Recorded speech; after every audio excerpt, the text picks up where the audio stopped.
Hey everybody, today we're talking about consultants.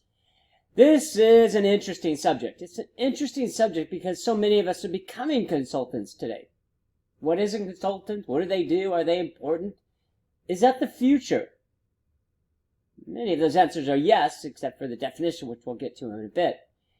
But here's an interesting quote that I found some years ago. I don't know who said it, but it always reminds me to keep our perceptions of a consultant in an interesting light, maybe with a bit of humor. It says a consultant is someone who comes in, borrows your watch, tells you what time it is, and leaves with your watch. What does that mean? It means for, at least in some cases, if not many cases, some instances, if not many instances, an organization will hire a consultant to come in and tell everybody what the person who hired them wants them to do. Maybe the manager, owner, the company can't really come out and say what needs to be done with or to the organization. So they hire someone and tell that person, you come in as a glorified expert and you give your personal opinion on what you believe the organization should do. Oh, and by the way, that personal opinion is consistent with why we hired you. In other words, they're hiring a mouthpiece. The organization or the manager doesn't want to be the person that has to say, for instance, that we need to eliminate 10% of staff or lower everybody's pay 10%. So they bring in the expert to actually say that.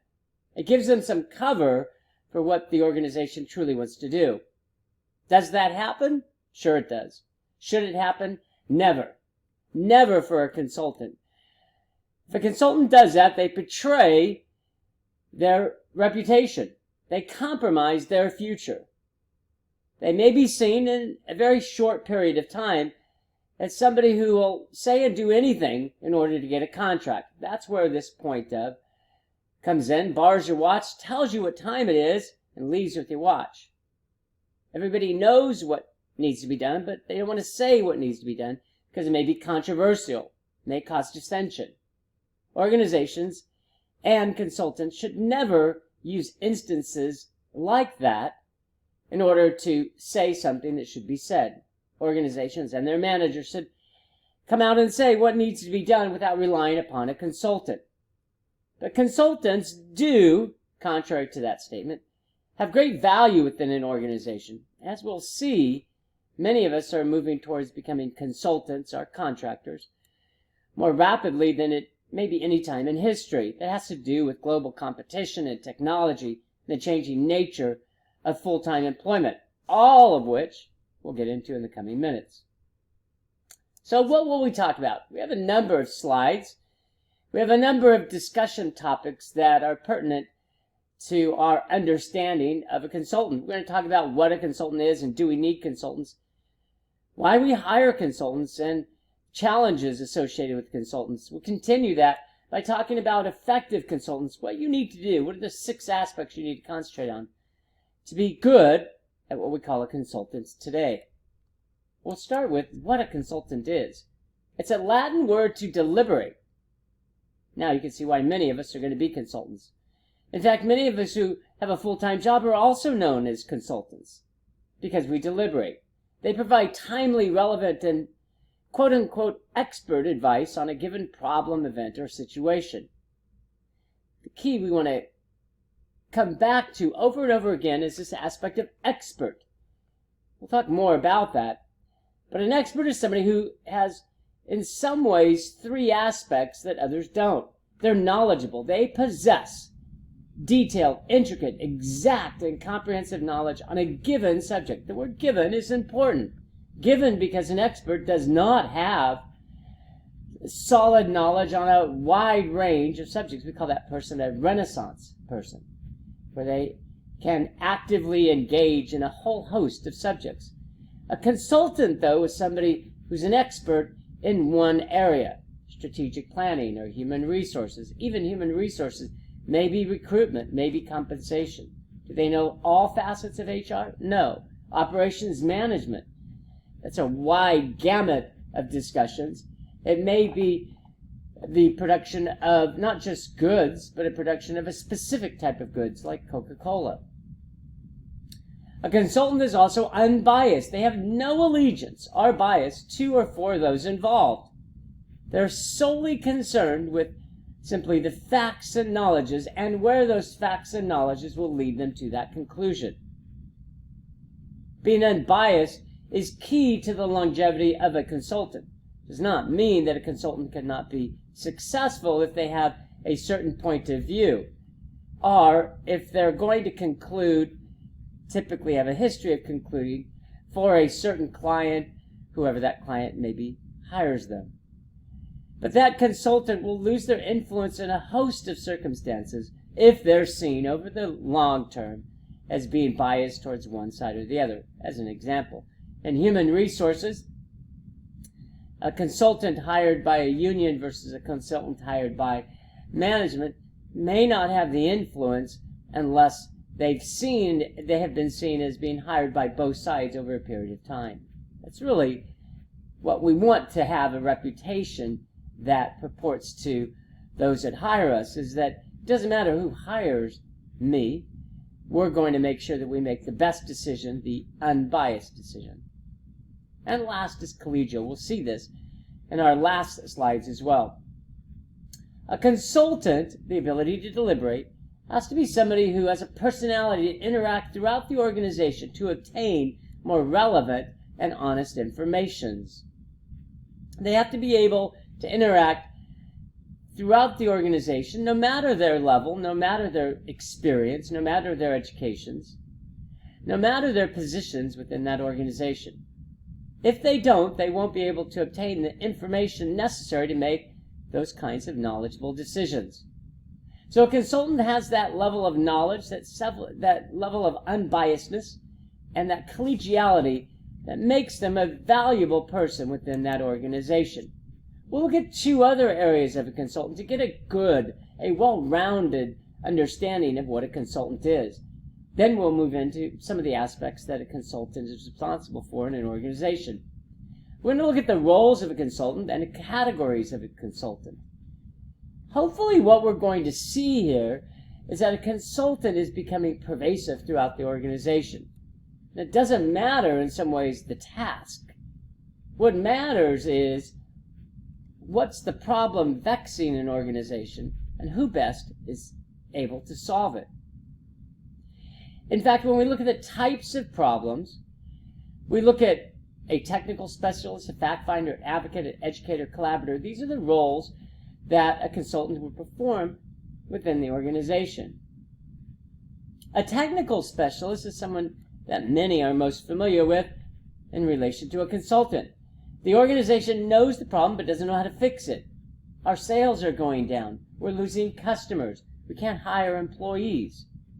We need somebody who has an actual understanding of that problem and has a verifiable history of addressing those problems with reasoned answers. Too many people are leaving your organization. It usually falls into 1, 2, 3, 4 areas. In my research of your organization, we find that the third aspect is the reason why most of the people are leaving, and this is how it has been solved in organization after organization. That gives some confidence to the organization that the person hired knows how to solve the problem. A fact finder is one of my most favorite.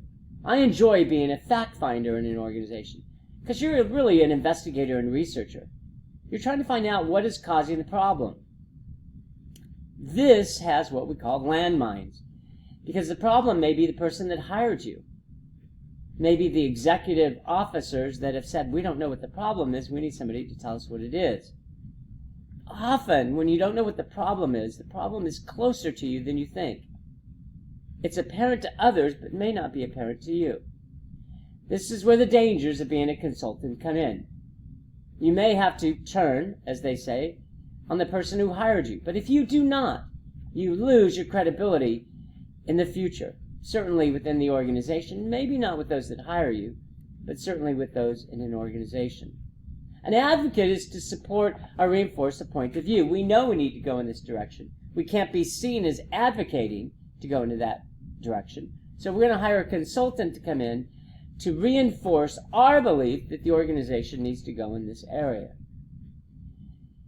It is a difficult area for a consultant. Difficult because where they need to go is often known before the consultant comes in. They're not coming in to be a technical aspect specialist, to be a fact finder. They're coming in to reinforce what the organization feels needs to be done.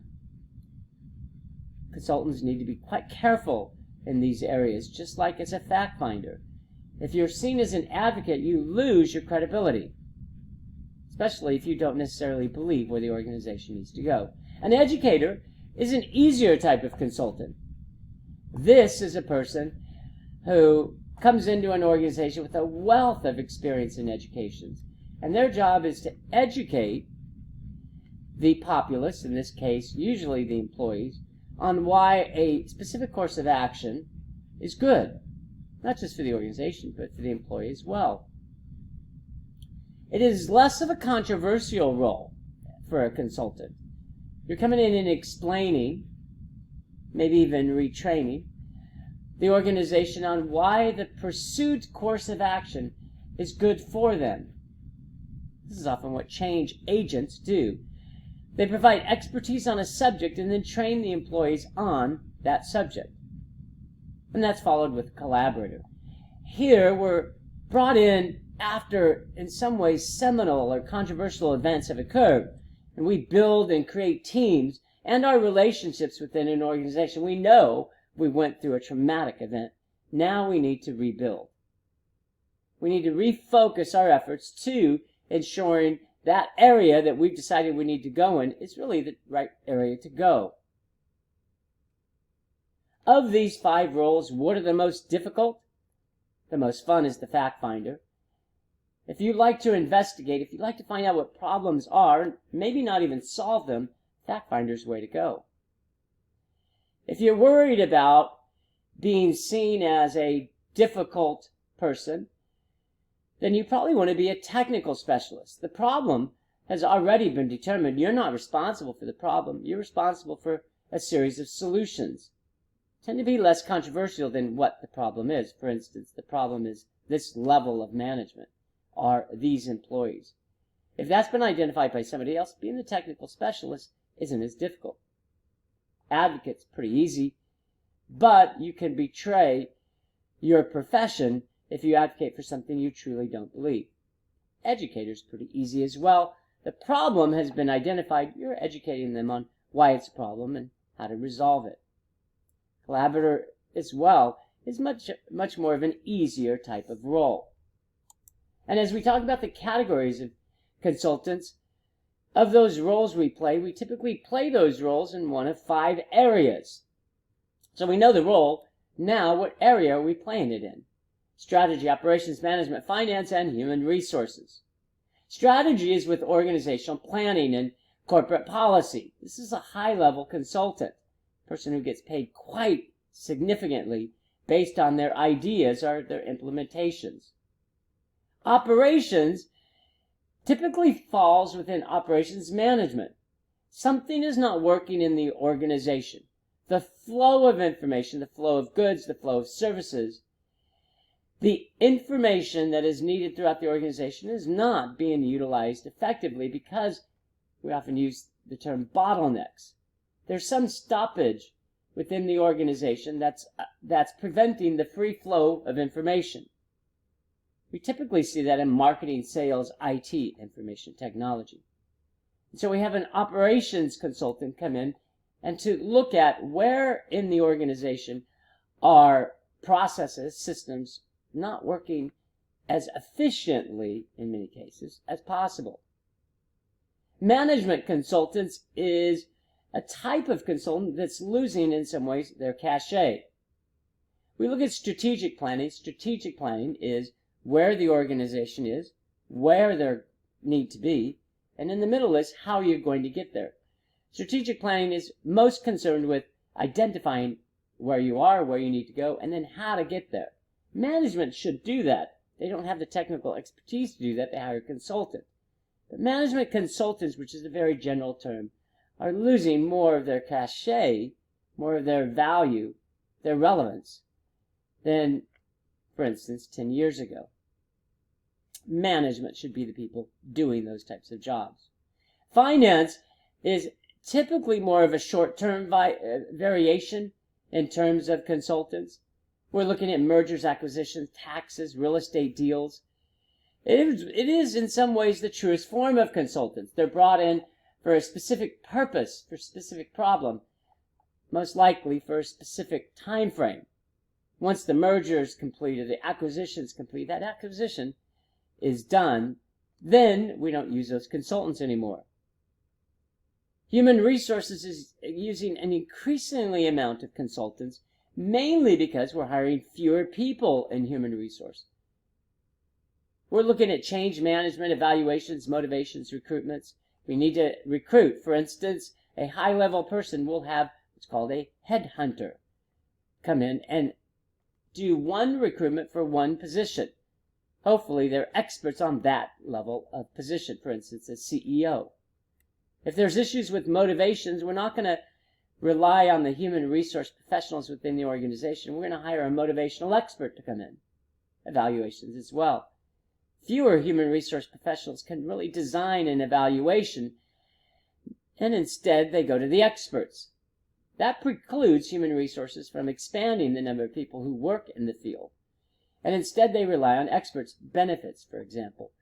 Typically, benefits aren't handled in-house anymore. They have a benefit consultant who goes out and procures the best type of benefits. As you can see, not only the roles of consultants and the categories of consultants, it can be quite a difficult profession. Quite a controversial and what I would say a contentious profession. It's one reason I constantly remember that you can control the way you live your life, but not the way others judge your life. We see, to use an example of social media, where individual after individual, if not millions of people, will post something about themselves online and feel so damaged when people comment. First of all, people shouldn't comment on other people, but those that do often, or sometimes, do it in a very unfortunate negative way.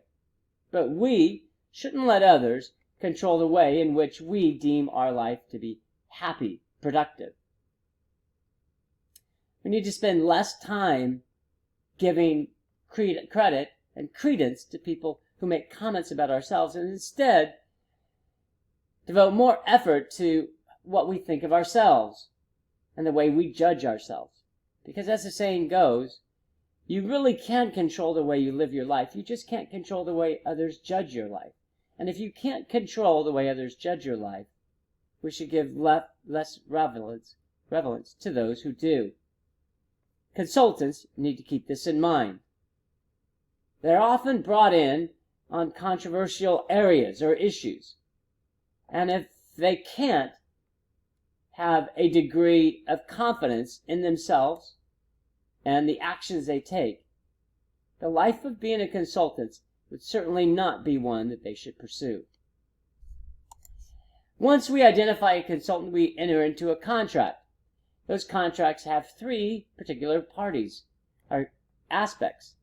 The parties of the contract, timelines, and the deliverables. The parties are those responsible for the work, those who have reporting relationships. The timeline is a specific timeline, and yes, there should always be a specific timeline in a consulting contract. Those contracts could always be extended, but one of the benefits of being a consultant is that you can terminate that consultant contract without having to terminate the employment relationship. If you terminate an employment relationship, you often can be judged, or there could be claims that it was done in a nefarious manner. Whereas the beauty of a consultant contract is they have definitive timelines that as soon as the timelines are met, that contract has been expired. There is no, in fact, a termination. So we're moving more towards hiring not employees, but consultants or contractors for a definitive period of time. If that employee, i.e., contractor, does not work out, it's only a matter of time before the timeline expires, and you can separate that agreement without having to terminate an employee. Deliverables, clear deliverables. What is the final product, report, project, recommendation? Should be date specific, including what should be included in that. This all comes at a time that we question whether we need employees. We've given a background on consultants. We've seen their importance, but shouldn't employees be doing the work that contractors or consultants do? However, employees are more replaceable and common than at any time in history. We see robots and artificial intelligence inching towards dominating our market. In fact, 88% of jobs eliminated are because humans aren't needed anymore. There's so many other statistics that we can talk about, including robots do the work of 6 humans. We're seeing tens of millions of robots are going to be utilized in the coming years. They're going to take the job of the average employee. In fact, by the end of this decade, we're going to see that about 34% of jobs are going to be eliminated. Actually eliminated, not replaced, eliminated because they're not needed anymore. Similar to our statistic that 88% of jobs are eliminated because humans are not needed anymore. In fact, similar to that statistic, 90% of new jobs are contingent. They're contract, consultant, temporary, part-time. As a result, about 40% of the U.S. workforce now is contingent. Contractors, consultants, temporaries, part-time. That's up from 30% in 2005. That 10% difference may not seem significant over these years, but when you talk about 130 million jobs in the United States, that's a considerable amount of jobs. Now we see that about 50% of employees have full-time jobs, down from 56% in 2000.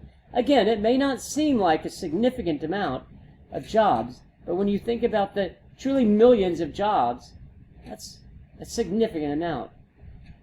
As a result of those statistics, average real pay has risen very slowly since the 1970s. We know that that's decades ago, but it's been a long-term trend. Real pay takes into account the increase in inflation, and workers haven't done well since the 1970s. We're seeing 50% of all jobs paid less than $18 an hour. And we also see that organizational productivity, what can be made, has increased 62% over a 40-year period, but yet pay only went up 17%. We're producing more, but people aren't being paid more in real terms. That's because, sadly, employees just aren't needed to the level that they were previously. And so we hire consultants. We hire consultants because employees are just simply too expensive. When you add in wages, benefits, workers' compensation, regulations, and taxes, on hiring a person, the value has decreased. Also, if you can avoid hiring humans, you avoid conflicts, lawsuits, and union interference. This is not a point of pride against employees by organizations and management. Organizations don't necessarily want fewer employees. But at the end of the day, when you're charged with running an organization, as an operations manager, as a human resource manager, you're charged with delivering products or services in the least possible cost. Those that do that get rewarded within the organization. Those people are finding that it is cheaper to figure out any way possible to perform a function without an employee, i.e. robots and artificial intelligence. It simply costs too much and is too problematic to employ people. I've done a number of videos about what we need to be as an employee to keep our job. We need to be that superstar. We need to be that person that an organization cannot do without. If we're not that type of person, we're in true danger of losing our job. Another reason that we hire consultants, besides employees are too expensive, is it better matches our revenues with our expenses. When our revenues drop, we want to drop our expenses. When you have full-time employees, we can't do that. But the last and maybe among the most significant reasons why we're moving towards consultant is that they have better, often more timely skills. If you're being paid based on your skills, as opposed to seniority or longevity, if you're being paid on your skills, you need to make sure that in order to get that next job, or even a job, you have to have the most important skills in the marketplace. We find out that the half-life of skills used to be 10 to 15 years. Now it's 5 years. Where half your skills would degrade over 10 to 15 years, now half your skills are degrading in 5 years. Another way to look at it is in 5 years, half your skills are invaluable. So if you don't continually train yourself as a contractor or employee, then you're going to find yourself out of a job very, very quickly. Your skills are no longer at the top of your game. They're going to hire somebody that will. But all is not great with a consultant. Similar to employees, consultants certainly have their disadvantages. There's a lack of stability and security, of course. You're employed until the job is done, and then you're not. There's a high degree of competition. There's a host of competitors. As fewer people are working as employees, more are moving into consultants. So you have to be at the top of your field on a continual basis. Third, it's often a politically sensitive position. Consultants typically enter a politically hostile environment. Few consultants are brought in to say everything's great. It's usually because something isn't great. And last, that you have to be honest and ethical. It may sound intuitive, right? Of course you're honest and ethical. However, when you go into an organization and they expect a certain answer, or you report to an organization or an executive who may be the problem, and you have to say, the problem is you. You may be successful in that organization, but others within that field will say, be careful about hiring that person. They actually recommended that I be fired. What executive is going to hire that person in another organization if that consultant has shown that they have a high degree of honesty and ethical comportment, that they'll make the decisions based on wherever the research takes them? It takes a unique person to do that. And brings us to our last discussion slide. In order to be an effective, a great consultant, which more and more of us are moving towards, there's a few areas that you need to concentrate on. Of course, you have to be an expert in your field. We talked about that. Be the best and the brightest. It means you have to continually upgrade your skills. Second, the most fun for me, investigative skills. You have to be able to research and synthesize often contradictory and biased information. Often information that's hidden from a consultant, because if it's found, it could be detrimental to those who are aware of that information. So you have to be an investigator. And then, third, from those investigation skills, you have to make keen conclusions. Conclusions arise from an array of options. So you need to develop options and then make the best conclusion in that situation. Four is you have to be politically astute. You have to have political skills.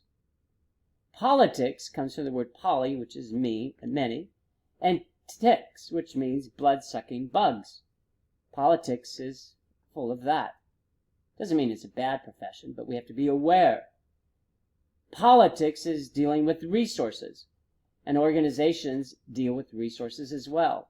Whoever obtains the most resources has the most power. And so as you go into an organization, you have to be politically astute. You have to be aware of and wary of various agendas, conflicts, and alliances. The truth that's given to you may not be the truth of the situation. Fifth, you have to get along with everyone. We talked about that earlier. You have to be collegial. From the president to the probationary employee, the newest employee. Whoever those people are, you have to be able to make a connection so that you can get the information that you need to make the best decision at the time. And last, something that I've learned over the years, to be impervious to criticism. Margaret Thatcher famously was known to be virtually unembarrassable. Nothing she did embarrassed her. It allows you to go anywhere, say anything, without the threat that it's going to harm your person because of the type of person you are. You have to be confident in your direction, unaffected by negativity, disagreement, anger, even hate. It takes a special person. One reason I mentioned that quote earlier. One final comment, which I include in many of my presentations. Be someone good and do something great. That's what a consultant should do. Should be a good person that tries to do something, anything great. If a consultant brought in for a specific issue, a specific problem, was not only a good person, but sought to do something great with that problem, can you imagine how great that would be for our organization, for ourselves, for the consultant? Thanks, everybody. Enjoy your day.